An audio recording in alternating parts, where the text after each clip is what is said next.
The cameras flash, the crowd roars, and somewhere in the chaos of WWE, a storm is brewing that nobody saw coming. This isn't about glory. This isn't about championships. This is about survival. Because when you're Jade Cargill, standing at the top of the mountain with the entire wrestling world watching every single move you make, the pressure doesn't just build, it crushes. And right now, there's a question that's echoing through every locker room, every arena, every wrestling forum on the planet. Is WWE's golden goddess about to crack under the weight of expectations? Because what we're witnessing isn't just concern. It's a ticking time bomb that could change everything. You can feel it in the air, the tension that makes your skin crawl. Jade Cargill walked into WWE like a hurricane, and for a moment, it seemed like nothing could stop her. But behind the muscles, behind the confidence, behind that million-dollar smile, there's a story unfolding that most fans don't even realize. We're talking about backstage confrontations, we're talking about veterans questioning her readiness, we're talking about an injury that could have ended everything before it even truly began. And through it all, one woman has been fighting not just her opponents, but something far more dangerous. Doubt. The doubt of the locker room. The doubt of the legends. And maybe, just maybe, the doubt within herself. Before we dive into the chaos, before we peel back the curtain on what's really happening with one of WWE's biggest stars, I need you to do something for me.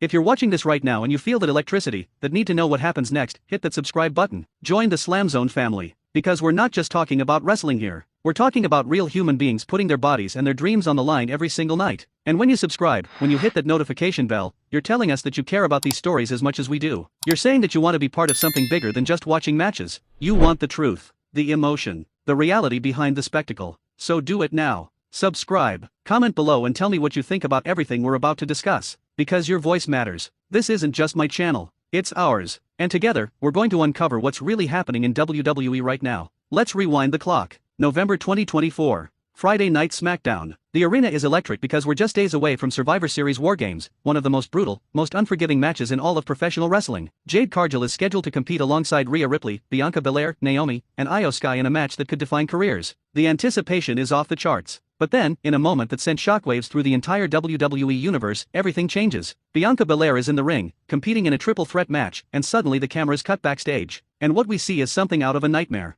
Jade Cargill, motionless, lying on the hood of a car, the windshield shattered beneath her. The woman who looked invincible just moments before is now unconscious, broken, vulnerable. The crowd in that arena doesn't know what to do. Bianca Belair, her tag team partner, her sister in battle, immediately abandons her match and rushes to Jade's side. You can see the panic in her eyes. You can feel it through the screen. Because this isn't a storyline angle that you brush off. This feels real. This feels dangerous. And in that moment, every single person watching knows that something has gone terribly wrong. WWE announces that Jade is suffering from deep lumbar bruising, a swollen right knee, right shoulder contusion, cuts, scrapes, and facial swelling. She's out indefinitely. No timeline for her return. No guarantees that she'll ever be the same. The woman who was supposed to be unstoppable has been stopped cold. But here's where it gets complicated. Here's where the story becomes something more than just an injury angle. Because in the days and weeks that followed, rumors started circulating. Different sources within WWE were telling different versions of what actually happened. Some insisted it was a legitimate injury, that Jade's neck was hurt so badly that she could have needed surgery. Others whispered that it was a storyline cover, a way to write her off television for reasons that had nothing to do with physical damage. And then there was a third version, the one that makes your stomach turn, that this was all orchestrated to cover up backstage political issues, that Jade Cargill had rubbed people the wrong way, that tensions in the women's locker room had reached a boiling point. Now I want you to understand something. This isn't gossip. This isn't drama for the sake of drama. Multiple sources confirmed that there was a backstage confrontation between Jade Cargill and veteran wrestler Shayna Baszler back in June 2024. A half-dozen people verified that it happened. Baszler, a legitimate fighter with an MMA background, reportedly wanted to fight Jade until management stepped in and calmed the situation. The belief is that some of this stemmed from what happened inside the ring during their matches, and some of it didn't. Jade had apparently rubbed enough people in the Raw Women's division the wrong way that it created a powder keg situation. And when you're new to WWE, when you're being pushed to the moon while veterans who've paid their dues are watching from the sidelines, that creates resentment. That creates tension. That creates situations where cooler heads need to prevail. You can feel the weight of it, can't you? Imagine being Jade Cargill in that moment. You've come from AEW where you were the inaugural TBS champion, where you held that title for 508 days and looked absolutely dominant doing it. You walk into WWE with all the confidence in the world, and suddenly you're in a different ecosystem, different politics, different expectations. And everyone is watching to see if you can handle it. Everyone is waiting to see if the hype is real or if you're just another flash in the pan who looked good in a smaller pond. Let me tell you about something Jade said herself, in her own words, when she discussed making her WWE in-ring debut at the 2024 Royal Rumble. She admitted something that most superstars would never admit. She said, "I don't get nervous.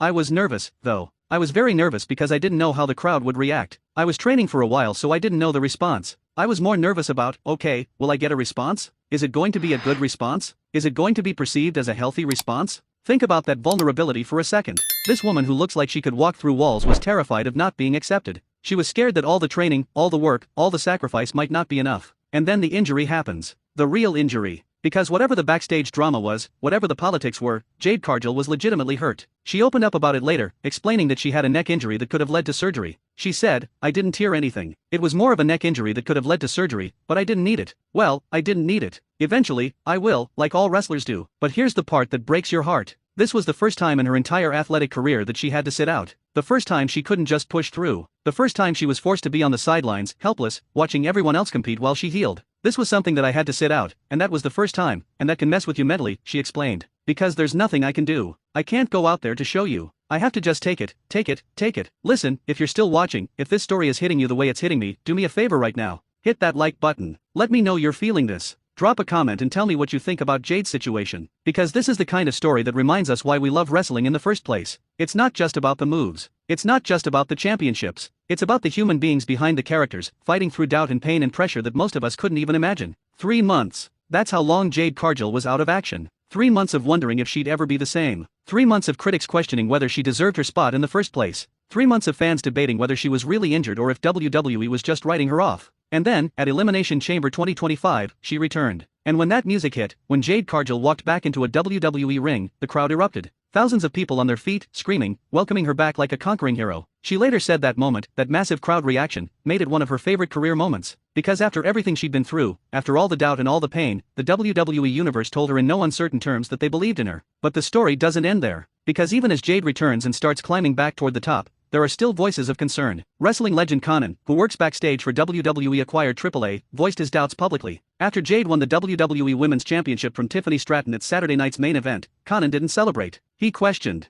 On his Keepin' It 100 podcast, he said, "She looks like a star but she's not championship material yet. She needs to be able to lead people." He compared her situation to Liv Morgan's first championship reign, implying that Jade might be too green for the responsibilities that come with being the top champion. The ability to consistently deliver main event quality matches. The ability to guide less experienced opponents. The ability to be the general in the ring. Now, you might be thinking, why does that matter? Why should we care what one person thinks? But here's the thing. Conan isn't just some random critic. He's someone with decades of experience in this business. And when he says that the champion needs to be able to lead people, he's speaking from a place of understanding what it takes to carry a division on your shoulders. The concern isn't that Jade Cargill can't be a star. The concern is whether she's ready right now, at this moment, to be the face of the SmackDown women's division. Because being champion isn't just about winning matches. It's about being a leader. It's about making everyone around you better. And that's a skill that takes time to develop, regardless of how incredible you look or how much potential you have. The pressure on Jade Cargill right now is immense. She's the current WWE Women's Champion. She won the Queen of the Ring tournament in 2025. She's a former 2-time WWE Women's Tag Team Champion. On paper, her resume is already impressive. But championships don't insulate you from criticism. They don't protect you from the whispers in the locker room or the doubts of the veterans. If anything, they amplify everything. Every match is scrutinized. Every promo is analyzed. Every mistake is magnified. And when you're someone who came in with so much hype, who was given opportunities that others had to scratch and claw for, the target on your back is even bigger. This is the reality of being Jade Cargill in WWE right now. You're caught between two worlds. On one side, you have the fans who see a superstar in the making, someone who could define an era if given the chance to grow and develop. On the other side, you have the critics who worry that WWE is repeating past mistakes, pushing someone too hard too fast before they're ready to handle the weight of being the standard bearer. And somewhere in the middle, you have Jade herself, a woman who's already proven she can overcome adversity, who's already fought through injury and doubt and backstage politics to get to where she is. But the question remains, is it enough? Is she ready for what comes next? The truth is, we don't know yet. Jade Cargill's story in WWE is still being written. Every match is a chance to prove herself. Every promo is an opportunity to show growth. Every interaction with her peers is a moment to demonstrate that she belongs at the top of the card. And yes, there will be setbacks. Yes, there will be moments where the concerns seem justified. But there will also be moments of brilliance, moments where she shows flashes of the superstar that WWE believes she can become. That's the beauty and the brutality of this business. Nothing is guaranteed. Everything is earned. And the only way to silence the doubters is to go out there night after night and prove them wrong. So here we are, watching one of the most physically gifted athletes in WWE history navigate the treacherous waters of being a top champion while dealing with concerns about her readiness. We're watching a woman who suffered a legitimate injury that could have derailed her career, only to come back and capture the title she'd been chasing. We're watching someone who has to deal with backstage tension, veteran skepticism, and the enormous pressure of carrying a division on her shoulders. And through it all, Jade Cargill keeps fighting. Because that's what champions do. They fight. Not just in the ring, but outside of it. Against the doubts. Against the critics. Against their own fears and insecurities. Before we close out, I want to say this one more time. If this video gave you insight you didn't have before, if it made you think differently about Jade Cargill and everything she's dealing with, hit that like button right now. Subscribe to SLAMZONE if you haven't already. Because this is what we do here. We go beyond the surface. We tell the stories that matter. We give you the context and the emotion behind the headlines. And we do it because we love this business and we love sharing it with people who care as much as we do. So join the family, turn on those notifications, and let's keep having these conversations together. Drop a comment and tell me, do you think Jade Cargill is ready to be WWE Women's Champion? Are the concerns justified, or should we give her time to grow into the role? I want to hear from you. The concern about Jade Cargill in WWE is real. It's not manufactured. It's not just internet drama. It's a legitimate question about whether one of the most physically impressive performers in the company has the in-ring experience and leadership qualities to be the face of the women's division right now. But here's what I believe. I believe that Jade Cargill has something special. I believe that the same determination that got her through 3 months of injury rehabilitation, that got her through backstage confrontations and political drama, that got her through the doubts and the criticisms, will carry her forward. Because you don't get to where she is by accident. You don't win championships in AEW and WWE by luck. You do it by being willing to work, to learn, to grow, and to fight through everything that's thrown at you. This is where legends are made. Not in the moments of easy victory, but in the moments of adversity. Not when everyone believes in you, but when you have to believe in yourself enough for everyone. Jade Cargill is in that moment right now. And what happens next will define not just her championship reign, but her entire legacy in WWE. So keep watching, keep believing, and remember that in wrestling, just like in life, the greatest stories are the ones where people overcome impossible odds to become exactly who they were meant to be. This is SLAMZONE, and we'll see you in the next one.